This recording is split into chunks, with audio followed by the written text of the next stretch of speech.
2025 के अंत में भारतीय वायुसेना एक बहुत बड़े चौराहे पे खड़ी है। जी। एक रास्ता दुनिया की सबसे उन्नत तकनीक की ओर जाता है, पर शायद हमारी आजादी की कीमत पर। और दूसरा रास्ता? दूसरा रास्ता थोड़ा मुश्किल है, पर वो हमें आत्मनिर्भरता की मंजिल तक ले जा सकता है।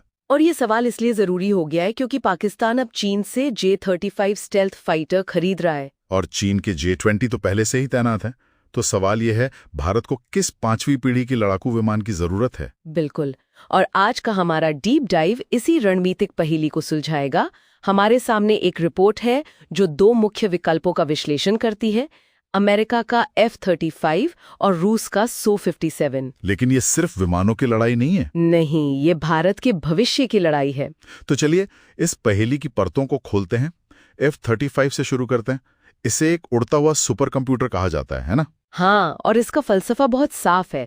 दुश्मन तुम्हें देख पाए उससे पहले उसे खत्म कर दो। मतलब पहले देखो, पहले मारो। बिल्कुल। इसकी सबसे बड़ी ताकत है इसका अदृश्य होना, जिसे हम स्टिल्थ कहते हैं। कितना स्टिल्थी है ये? सोचिए, दुश्मन के रडार पर ये एक विशाल लड़ाकू विमान नहीं, बल्कि बस एक छोटी सी गोल्फ की गेंद जितना ही दिखाई देता है। अच्छा। और मैंने इसके हेलमेट के बारे में भी सुना है। वो क्या है? वो इसका सेंसर फ्यूजन सिस्टम है।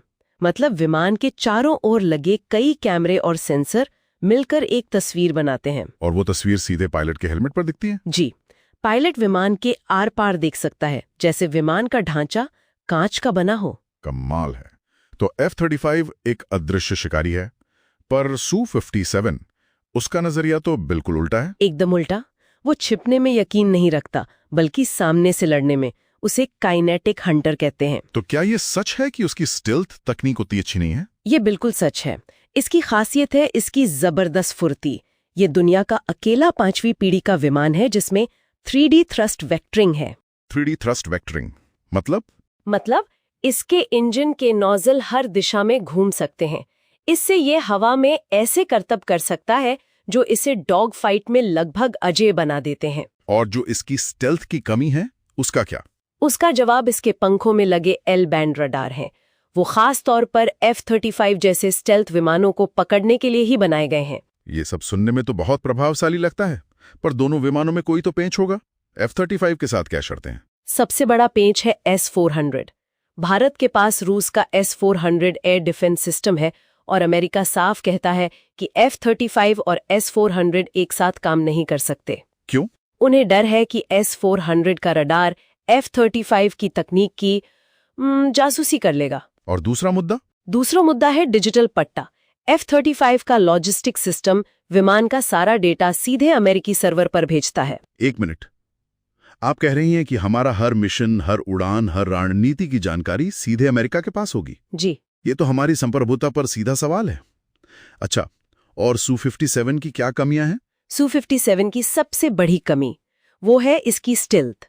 इसे फ्रंटल स्टील्थ पर केंद्रित माना जाता है। मतलब ये सिर्फ सामने से आने वाले रडार से अच्छी तरह छिप सकता है? हाँ, साइड से या पीछे से इसे पकड़ना आसान है। और इसके शुरुआती इंजन में भी कुछ समस्याएं थीं और उत्पादन की रफ्तार भी बहुत धीमी रही है। तो एक तरफ है सबसे आधुनिक तकनीक, लेकिन शर्तों के साथ। हाँ। और दूसरी तरफ एक ऐसा विमान जो शायद उतना स्टेल्थी ना हो।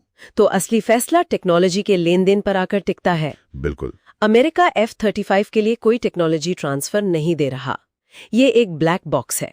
आप इसे इस्तेमाल कर सकते हैं, पर खोलकर देख नहीं सकते। और रूस Su-57 के लिए पूर्ण सोर्स कोड, भारत में ही विमान बनाने का लाइसेंस और तो और ब्रह्मोस जैसी हमारी मिसाइलों को इसमें लगाने की पूरी आजादी दे रहा है। ये तो मेक इन इंडिया के लिए एक बहुत बड़ा दरवाजा खोलता है। बिल्कुल। तो इन सभी बातों को ध्यान में रखते हुए ये रिपोर्ट आखिर किस नतीजे पर पहुंचती है? रिपोर्ट साफ तौर पर F-35 न खरीदने की सलाह देती है। संप्रभुता का जोखिम, S-400 की समस्या और बहुत ज्यादा लागत ये मुख्य कारण है। तो फिर रास्ता क्या है? रिपोर्ट 3 कदम उठाने का सुझाव देती है। और वो 3 कदम क्या हैं? पहला, Su-57 की सीमित खरीद, सिर्फ 2 स्क्वाड्रन। सिर्फ 2? हाँ।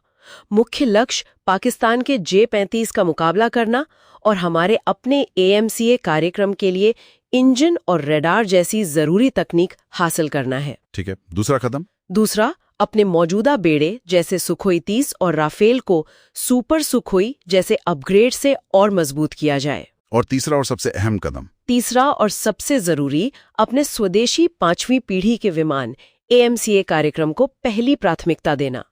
Su-57 से मिली तकनीक इस कार्यक्रम के लिए एक रणनीतिक पुल का काम करेगी, जिससे हम भविष्य में किसी पर निर्भर न रहें। बिल्कुल सही। तो इस पूरी चर्चा को एक विचार के साथ समाप्त करते हैं।